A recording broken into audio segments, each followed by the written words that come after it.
So as I was reading the Office of Readings this morning, we're in the ark where the ark of readings where the prophet Elijah is fighting Ahaz and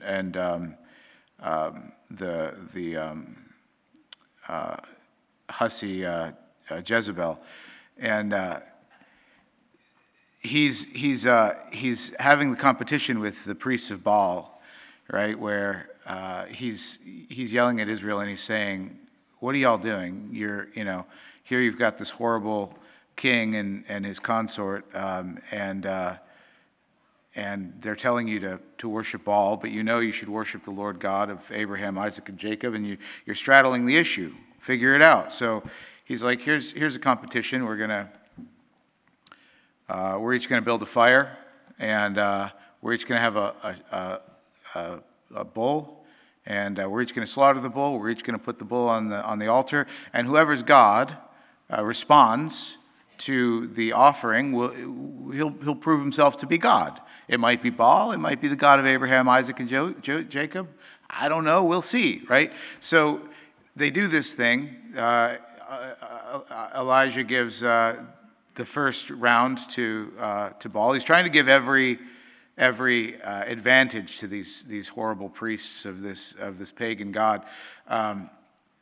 The key, of course, is that nobody lights the fire. The god, whoever responds, is the one that will light the fire and consume the offering, right? So priests of Baal, they do the thing, and they're dancing around, and they're getting into their trance states, and they're slashing themselves and offering, their own blood, trying to get Baal to respond. And of course, Elijah's like, "Hey, he's a god. He might be far away. You have to yell louder. Or maybe he's on a journey. Maybe he's asleep, or he's on the can. Maybe that's why he's not responding." He's really mocking them. You've got to appreciate, y'all, that this whole culture of nice is not real, right? I mean, everybody's like, "Oh, that's so mean." No, that's normal. That's normal human behavior. When you've got people that are doing dumb things, you should pick on them a little bit about it to help keep them from doing dumb things, right? This is like all of the anti-bullying stuff in school. You wonder why your kids are such weirdos today?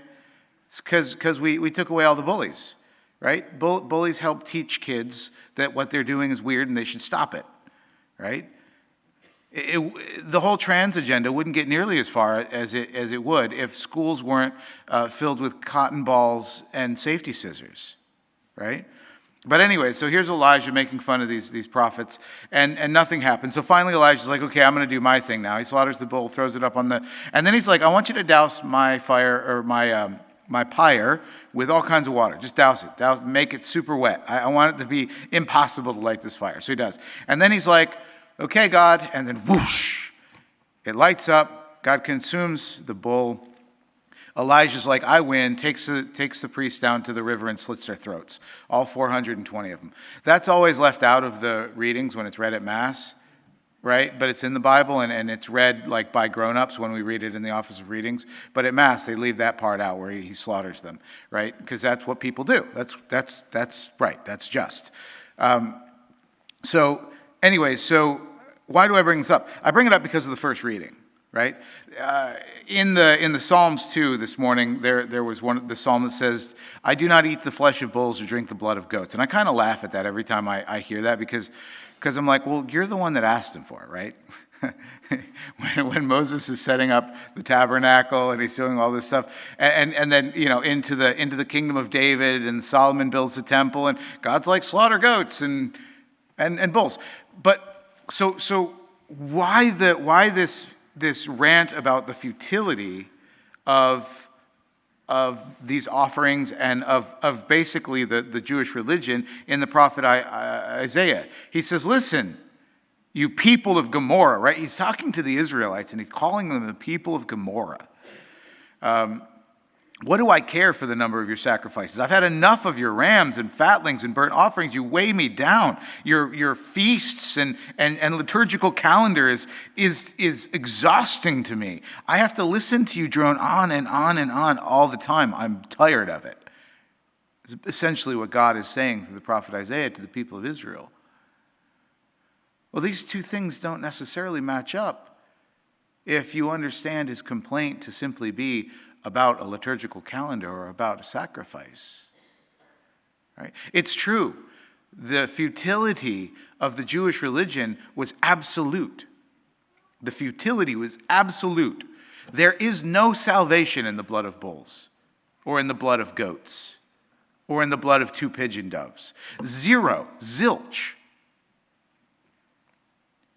This is all foreshadowing of the blood of the Lamb that will bring salvation. And yet God still commands it of Israel in order to establish this trajectory that prepares the way for the true Lamb. Right? And so what the Israelites are getting wrong here in the prophet Isaiah is that they are leaving the worship of God, futile as it is, right? They're leaving it as a means of obedience to God's command, and they're treating it like magic. We can have a tendency to do this even still today, but let me explain that. The Jewish religion, as it was set up by God through Moses and David and Solomon, particularly, was not effective because of the sacrifices. The sacrifices were useless. It was effective in any way at all because of a practice of obedience. This was Jesus' victory. Though he was in the form of God, Jesus did not claim equality with God, something to be grasped at. Rather, he emptied himself and took the form of a slave, being born in the likeness of men, and died a death, and was obedient to God even unto death, death on a cross. Right? That grasping is an allusion back to the disobedience of Adam, where they grasped for the fruit. They grasped for divinity. It was not theirs to have. But Jesus, for whom divinity is proper, he does not grasp at it. He does the opposite, but by being obedient to God. And so God, by establishing all of the religion of Israel, all the rules, all the laws, Leviticus, Numbers, all of that, he establishes these things not because that's the trick, that's the key, here's the magic, here's the formula, but to give an opportunity to be obedient, to undo what was done by disobedience. He gives a rule and a law to allow for obedience. Now, he knows this is going to be futile. He knows Israel and humanity is not going to be able to follow this law in obedience because we were broken. Right? He establishes it to say, this is the way, y'all. The way is obedience. You're not going to be able to do it. I'm going to give you rules and laws so that you have the opportunity to do it, and you're going to keep failing, and you're going to get frustrated, and I want you there. I want you in that spot so that when my son comes and he actually is obedient and he actually does shed his blood as the true lamb, you'll see the futility of your effort. You'll see the futility of the old sacrifice, and you will acknowledge him. Because whoever receives him receives me.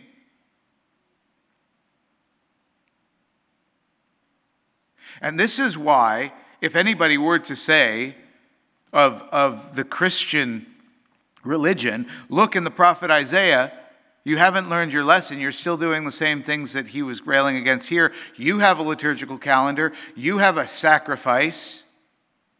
What makes you different? He does. That's it, though. He does. He's the key. He's what takes a futile offering. He's what takes futility in following rules and laws. He's what takes the futility of a liturgical calendar and moon cycles and feast days, and he makes it work. He's the flux capacitor. Otherwise, we're just a DeLorean. He's the key. By his obedience, he undoes the disobedience. By his pouring out of his blood, by his sacrifice, he makes good all the sacrifices of old, which on their own are futile. He commissions his apostles to govern his church, the actual functioning temple of a dysfunctional temple of Solomon. And so we always have to look at we have to try to understand as God reveals it, his motivation for seeming to contradict himself once in a while. Sometimes he tells us to do something just to set up a stage. It's not the ends or the means of salvation, but it's preparation. And he does that in our lives too. There will be times and seasons in our lives where God will ask us, invite us, or allow us to do a certain thing, and then something changes, and he says, okay, no longer do this thing. And if we keep trying to do the thing, we're going to get frustrated. Here's a good example of it. When you're a single person, you have an opportunity to be more devoted to the Lord. When you get married, cut that out and be more devoted to your spouse in the Lord, right? When you're single, you might be able to pray a certain way, but once you have kids, that 3 hours of silence that you coveted once a week as your big prayer time during the week, it ain't going to happen anymore. That's okay. It's a different season. God set up in the Old Testament just a whole system, just a whole hundreds and hundreds of years of a system just to get people ready for him. And he's here now, and so something new is happening, something different. And that's great. That's a wonderful thing. That happens in all of human history of human salvation, but it also happens in our own personal history of salvation, which the Lord works for us. Establishing times and seasons, establishing movements of vocation and lifestyle, where at one point we're invited to do one good thing and we rely so heavily on it.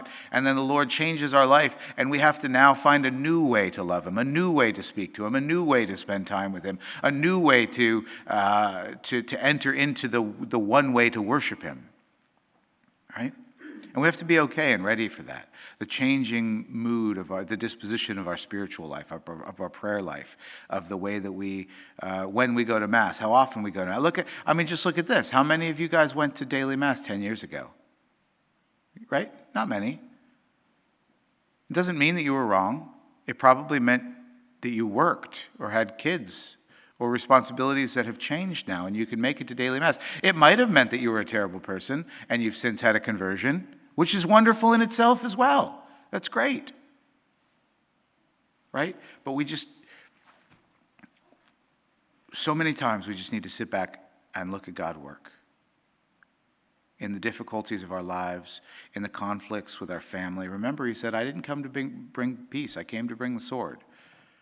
Remember yesterday, right? God didn't make us for comfort. He made us for greatness. Doesn't mean something's going wrong in your life just because you're uncomfortable. It doesn't mean something's going wrong in your life because you're sad, or because you're grieving, or because you're angry, or because you're frustrated, or because you're fighting with your family. It doesn't mean something's morally wrong. It might mean God's setting you up to make a choice. This is the key. Will you obey me, or will you do your own? That's what the first reading was about. That's what the gospel is about. That's what every day in our life is about. God setting us up, inviting us to make a choice. Will you take up your cross and follow me? Or will you take the way that is broad, which many people find, and leads only to perdition?